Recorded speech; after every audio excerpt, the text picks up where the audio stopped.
C'est un plaisir que de vous retrouver sur le plateau de News Assurance Pro ici à Deauville pour ces 29e rencontres de l'AMRAE où j'ai le plaisir de recevoir à côté de moi Camille Luciani. Bonjour Camille.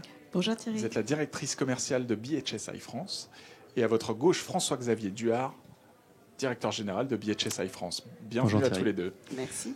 Une première question que je pose à l'ensemble de mes invités. Comment s'est passé votre exercice 2021 ? Est-ce que vous avez quelques chiffres à nous donner sur la progression de votre activité ? Alors les chiffres n'étant pas encore publiés, je pourrais malheureusement pas les dévoiler aujourd'hui. Ce que je peux dire, par contre, c'est que l'année 2021 s'est très bien déroulée pour le groupe Berkshire Hathaway. On est aujourd'hui le 5e assureur-réassureur IARD dans le monde.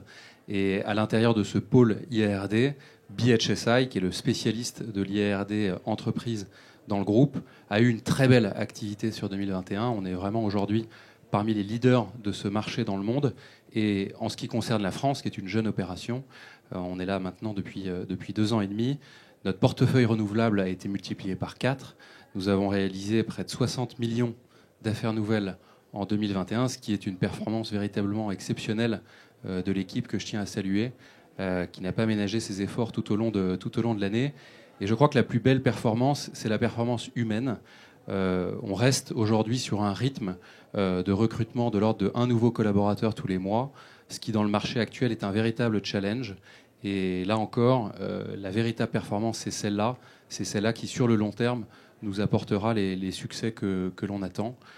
Donc une année 2021 extrêmement riche, 2 nouveaux produits en France, une nouvelle ligne de business qui a été lancée qui est la marine, et donc une activité qui se porte véritablement bien et une contribution de BHSI en France, de BHSI en Europe pour l'ensemble du groupe.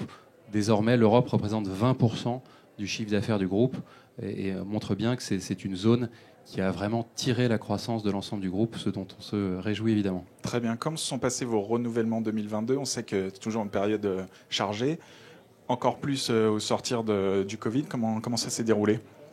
Alors on est plutôt très satisfait de cette campagne de renouvellement. On a atteint nos objectifs et surtout on a pu maintenir nos clients en portefeuille, ce qui est une des lignes stratégiques de notre partenariat à long terme, d'engagement à long terme avec nos clients.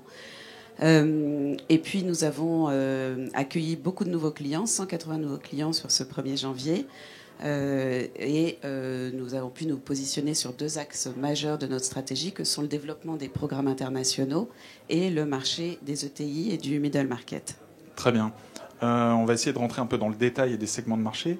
Je sais que vous êtes positionné sur l'ARC, qui est un segment un peu compliqué. Qu'est-ce que vous pouvez m'en dire aujourd'hui ? Comment est-ce que vous arrivez à évoluer sur finalement cette activité qui est un peu complexe en ces temps difficiles ?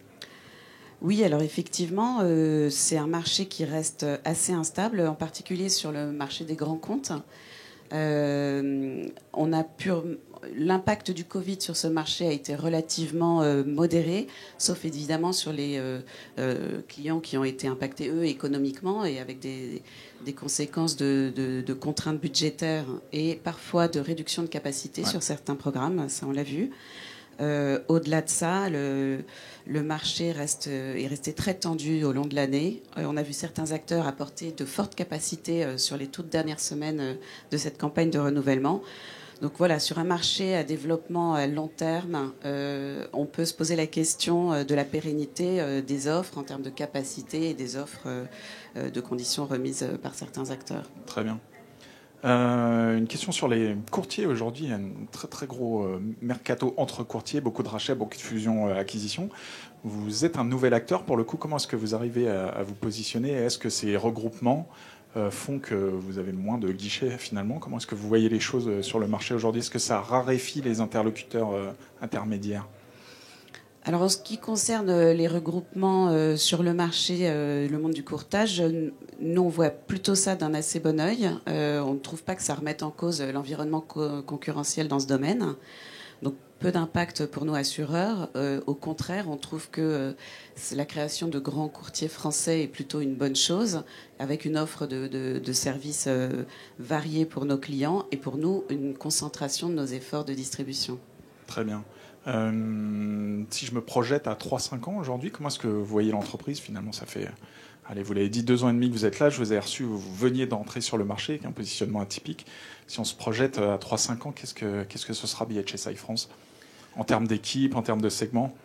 Alors, évidemment, il y a encore beaucoup de développements qui sont prévus. Des développements sur les produits. On peut évoquer ici notamment la partie garantie de passif dans le cadre de fusion-acquisition. On peut parler de caution, on peut parler d'individuel accident. Donc le champ des produits qu'il nous faut encore déployer en France est large. Le champ des segments aussi. C'est vrai qu'on a commencé véritablement par le segment dit du corporate. Aujourd'hui, on est présent sur 75% des clients du CAC 40, souvent d'ailleurs sur plusieurs de leurs programmes d'assurance. L'objectif, c'est véritablement, à mesure notamment que les équipes grandissent, de pouvoir redescendre sur le segment des ETI, sur le segment des PME-PMI. Et d'ailleurs, cette démarche s'accompagne par la création de nouveaux bureaux. Cette année, nous allons ouvrir un bureau à Lyon. Et donc l'objectif, c'est d'aller de plus en plus dans les régions et d'accompagner les clients qu'il y a dans ces régions qui correspondent un peu plus à des clients ETI et à des clients PME-PMI. Il y a un autre développement qui est très important, qui a commencé et qui va se développer largement, c'est l'accompagnement sur les programmes internationaux. Ouais. Nous avons commencé au 1er janvier à prendre le lead sur des programmes internationaux, à mettre en place des programmes internationaux.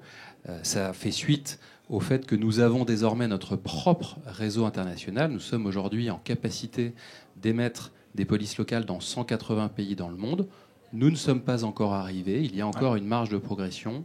En 2022, nous allons déployer des nouveaux outils pour mieux accompagner nos clients, leur permettre de mieux suivre le déploiement de leurs programmes internationaux dans le monde. Et ça fait partie, évidemment, des projets sur lesquels on travaille durement. Le principal projet sur lequel on travaille, je reviens là encore là-dessus, c'est la qualité des équipes. Ce qui fait le capital de l'entreprise aujourd'hui, c'est vraiment le capital humain. Et on s'aperçoit d'ailleurs que c'est un vrai enjeu pour nous comme pour nos concurrents. C'est la guerre des talents sur ce marché de l'assurance.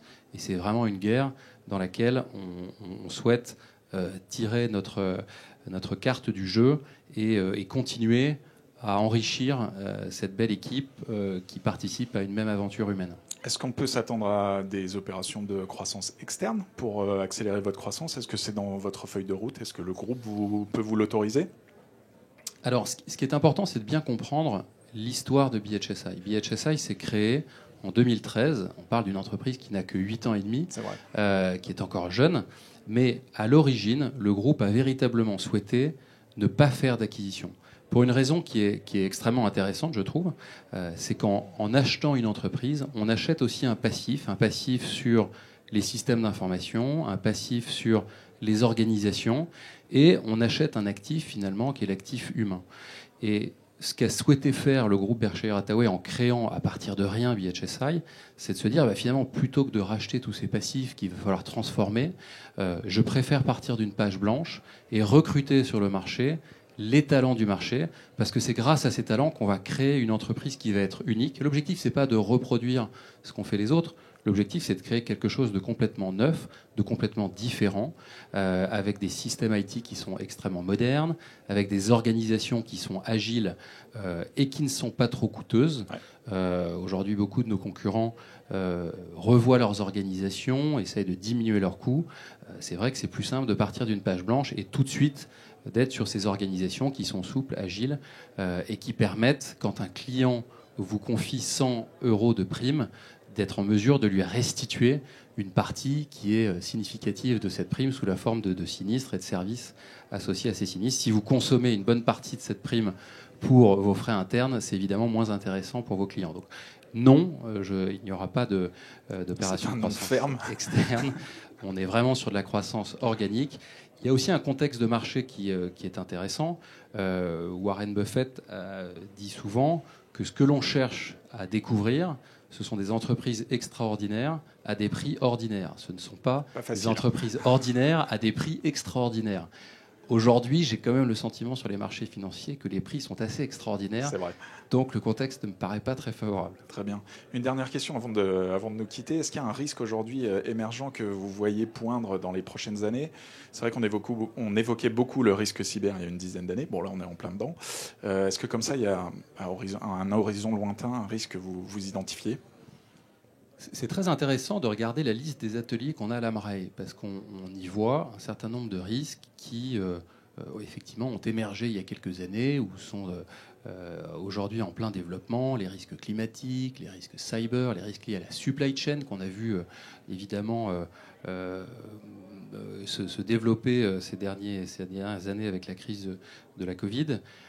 Il y a un risque qui nous semble sous-estimé sur ce marché, c'est le risque qu'on appelle la social inflation. Ouais. Alors, je suis désolé, il n'y a pas de bonne traduction en français de la social inflation. Pourquoi ? Parce que ça n'est pas un phénomène français. C'est un phénomène qu'on voit plutôt dans les pays anglo-saxons. Ouais. C'est une judiciarisation qui a un développement exponentiel, notamment aux États-Unis, mais aussi dans un certain nombre d'autres juridictions comme l'Australie, par exemple. Et nos clients corporate français qui ont des expositions à l'international sont évidemment sensibles à ce risque-là. Et vous avez un développement exponentiel. Pourquoi ? Parce que les victimes qui voient que les indemnisations qui sont données par les tribunaux vont croissantes ont tendance à de plus en plus aller chercher la responsabilité de nos clients. Et donc, là encore, vous avez un développement qui est fait et par l'augmentation de la fréquence et par l'augmentation du coût moyen, et qui, au global, représente véritablement une détérioration importante de la sinistralité, une aggravation de la sinistralité sur toutes les branches de responsabilité, et notamment quand vous avez des expositions dans ces juridictions. Très bien, je vous donne rendez-vous dans une dizaine d'années. On verra si ce risque a explosé et si vous aviez vu juste. Merci François-Xavier, merci Camille d'avoir été sur le plateau. Et moi, je vous donne rendez-vous tout au long de la journée pour d'autres vidéos sur News Assurance Pro.